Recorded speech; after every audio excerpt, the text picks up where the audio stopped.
Hello students, good morning. I am Vatika Sinha. Welcome to Vatika English classes. आज हम लोग बात करेंगे क्लास 8 के इंग्लिश के चैप्टर जो कि ग्लिम्सेस ऑफ द पास्ट। ये बेसिकली आपके थर्ड चैप्टर हैं आपके बुक्स हनी ड्यू बुक से, glimpses of the past. Class 10th में भी इससे रिलेटेड एक चैप्टर था। ग्लिम्सेस का मतलब क्या होता है? ग्लिम्सेस का मतलब होता है एक झलक, एक प्रस्तुति किसी भी चीज़ के लिए। तो यहाँ पास्ट का है। पास्ट का मतलब हमारा जो भूतकाल था। भूतकाल का मतलब हुआ कि जो एंशिएंट इंडिया, इट मीन्स कह सकते हैं कि वैसा इंडिया जो कि बहुत बुरी तरह से प्रभावित था अंग्रेज़ों से, बहुत बुरी तरह से ट्रबल में था, उसके बारे में इसमें देखने को मिलेगा।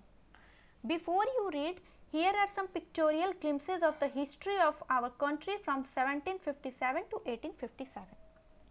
इसमें 1757 से 1857 के बीच जो भी घटनाएं हुई उसकी पिक्टोरियल यानी पिक्चर के थ्रू इमेजेस को शो किया गया है।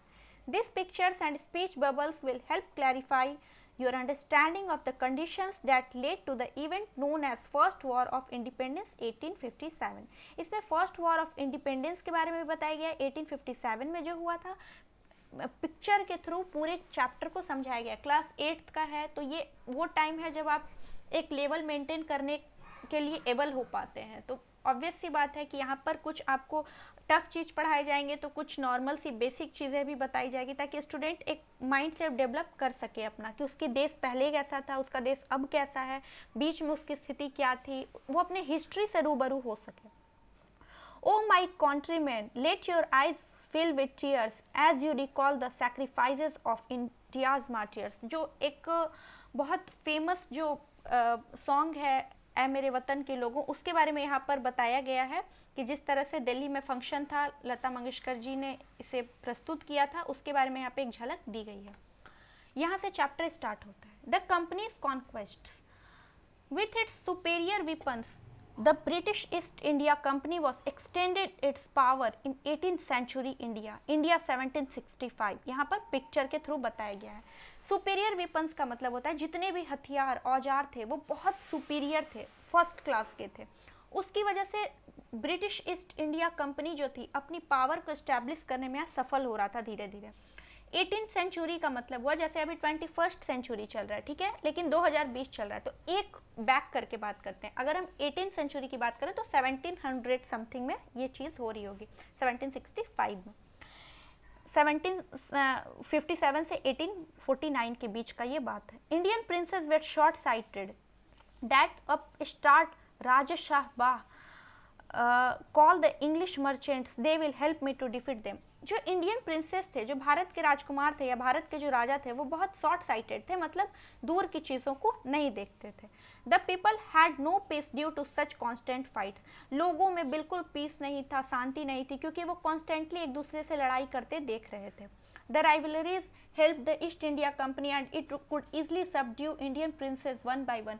जो एक दूसरे के प्रतिद्वंदी थे, एक राजा जो दूसरे राजा का विरोध करता था, वही लोग ईस्ट इंडिया कंपनी को बढ़ावा देते थे। ये नहीं समझते थे कि वो विदेशी है, बस खुद में मार काट चल रही थी और उन लोगों को एस्टैब्लिशमेंट का प्लेस मिल रहा था और वो इस चीज़ का फ़ायदा उठा रहे थे जो ईस्ट इंडिया कंपनी था।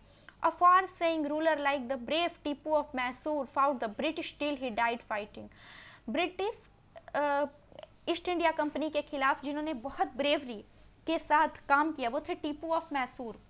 वहाँ के जो सुल्तान थे उन्होंने बहुत काम किया, वो विरोध में आए EIC East India Company. Thank God there is peace in the country now, no more wars and no looting by thugs, it is God who sent the British, our destiny is linked with them. ये जो बातें बताई गई है ये लोगों के विचार को बताया गया कि एक लोग कह रहे हैं कि चलो अब देश में शांति है, कोई लूट नहीं है, कोई व्यापार नहीं है, कोई ठग नहीं है। एक दूसरा कह रहा है कि जो ब्रिटिश थे वो भगवान के द्वारा भेजे गए थे। तीसरा कह रहा है कि हमारी जो भाग्य है, हमारे जो नसीब है, वो डेस्टिनी है, वो कहीं ना कहीं उन लोगों से मिली हुई है, लिंक्ड है। How did Indian react to this conquest. तो इसी बात को बताया गया है कि इंडियंस जो थे वो किस तरह से चीज़ों को देख रहे थे। The white man has killed और डिथ्रोन्ड आवर किंग्स। एक बोलते हैं कि जो वाइट मैन है मतलब जो अंग्रेज हैं वो कहीं ना कहीं हमारे राजा को हटा दिए, उसे गद्दी से खाली करवा दिए। Some kings were not good but after all they were the of this land. अब कुछ लोगों का कहना है कि भले ही जो राजा थे वो अच्छे नहीं थे, लेकिन वो अपनी धरती के थे, अपने देश के थे। Now we have become slaves of foreigners. अब हम लोग कहीं ना कहीं फॉरेनर्स यानी कि अंग्रेजों के गुलाम बनते गए हैं। थर्ड पैरा में बताया गया ब्रिटिश रूल को। ब्रिटिश रूल का मतलब यहाँ पे 1765 से 1836 के बीच की बात है। Religious leaders preached ideas like untouchability and child marriage. जो रिलीजियस लीडर्स थे, रिलीजियस लीडर का मतलब जो धार्मिक बातों को बढ़ावा देते थे, वो उनका ये मानना था कि वो लोग आइडिया देते थे, अनटचेबिलिटी के बारे में बताते थे, चाइल्ड मैरिज के बारे में बताते थे, उन सब से रूबरू कराते थे। अनटचेबिलिटी मतलब छुआछूत, और चाइल्ड मैरिज मतलब बच्चों का जो विवाह हो जाता था कम उम्र में, उसके बारे में। Anyone who crosses the seas loses his religion। किसी का मानना था कि जो भी सीज यानी समुद्र को क्रॉस करेगा, इसका मतलब कि उसने अपनी धर्म भ्रष्ट कर दी, धर्म को खत्म कर दिया। All the misery in the world is due to women। कुछ लोगों का मानना था, कुछ संतों का ऐसा मानना था, लोगों की ऐसी धारणा थी कि जो दुनिया में सभी दुख हैं, दर्द हैं, प्रॉब्लम है, उसका कारण, मूल कारण जो है उसका एक स्त्री है, विमेन है, मतलब महिलाएं जो हैं वो सभी दुखों की जड़ है। The truth was that Indians had lost self-respect, the British scorned them। लेकिन सच्चाई ये थी कि इंडिया के जो लोग थे, भारत के जो लोग थे, वो अपना सेल्फ रिस्पेक्ट खत्म कर रहे थे और भारत को दबाया जा रहा था ब्रिटिश के द्वारा। The natives are unworthy of trust, incapable of honesty. ऐसा बोला जाता था कि जो नेटिव हैं, नेटिव का मतलब हुआ, अंग्रेज ऐसा बोलते थे कि जो नेटिव है, भारत के जो लोग हैं, वो किसी भी भरोसे के लायक नहीं है, वो ट्रस्ट के लायक नहीं है। True your honour but I am honest. अब उसी में से कोई एक भारतीय उठ के कह रहा है कि सही है जनाब, लेकिन मैं ऑनेस्ट हूँ। मतलब अपने ही देश के विरोध में लोग जा रहे हैं, उनके भी झुकने का कारण रहा होगा। ऐसा नहीं है कि वो देश विरोधी थे, उन्हें दबाया जा रहा है, उन्हें टॉर्चर किया जा रहा है, तो कहीं ना कहीं उन्हें कुछ लालच दे के अपनी ओर खींचा जा रहा है, तो वो जो गरीब थे वो अंग्रेजों के साथ होते जा रहे थे। Being merchants, the British wanted quick profits. Their heavy taxes forced farmers to abandon their fields. But your men are taking all my crop. You are still in arrears. If you don't pay next week, I'll send you to jail. Being merchant, merchant का मतलब businessman, व्यापार करने की स्थिति में जो वो लोग EIC आए थे, वो बहुत जल्दी जल्दी प्रॉफिट चाहते थे। वो चाहते थे बस उन्हें प्रॉफिट किसी भी हाल में जल्दी से मिलते रहे, तो वो लोगों का शोषण करते थे। लोगों को फील्ड, जो फार्मर थे उनको फील्ड खाली करवाने के लिए कहते थे, उनसे कहते थे कि अगर वो समय पर अगर बिल नहीं देंगे, टैक्स नहीं देंगे, एरियर्स नहीं देंगे, तो उन्हें जेल भेज दिया जाएगा। Still, the British invented other method which gave them more profits. The goods manufactured in England should not have any import duty when brought into India.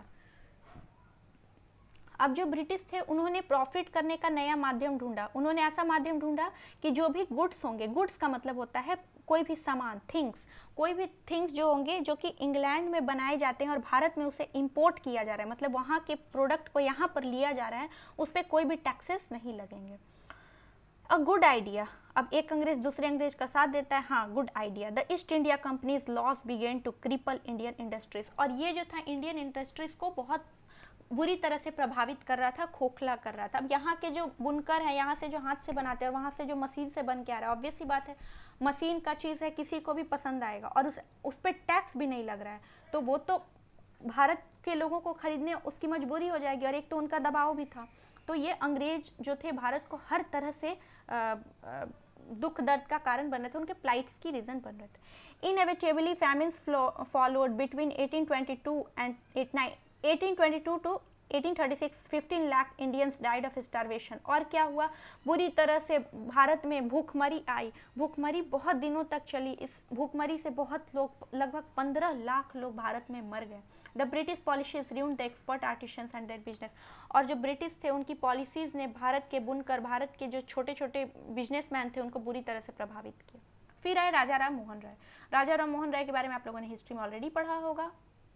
Raja Ram Mohan Roy learned man from Bengal, understood what was wrong with the country. जो राजा राम मोहन राय थे वो पढ़े लिखे इंसान थे, वो बंगाल से थे, वो सब चीज़ों को समझ रहे थे कि भारत क्यों पिछड़ रहा है, भारत में इतनी त्रासदी क्यों है।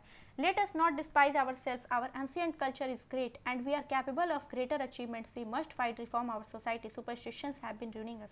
राजा राम मोहन राय ने बोला हम लोग ऐसे बर्बाद नहीं हो सकते, हमारे एंशिएंट कल्चर्स जो है वो बहुत महान है, हम लोग कैपेबल हैं अपने एंशिएंट कल्चर्स को कैरी करने के लिए, अपनी सोसाइटी को वापस उत्थान पर, रिफॉर्म करने के लिए, सुपरस्टिशंस जो होते हैं, अंधविश्वास जो होते हैं, वो हमें बुरी तरह से ख़त्म कर रहे हैं।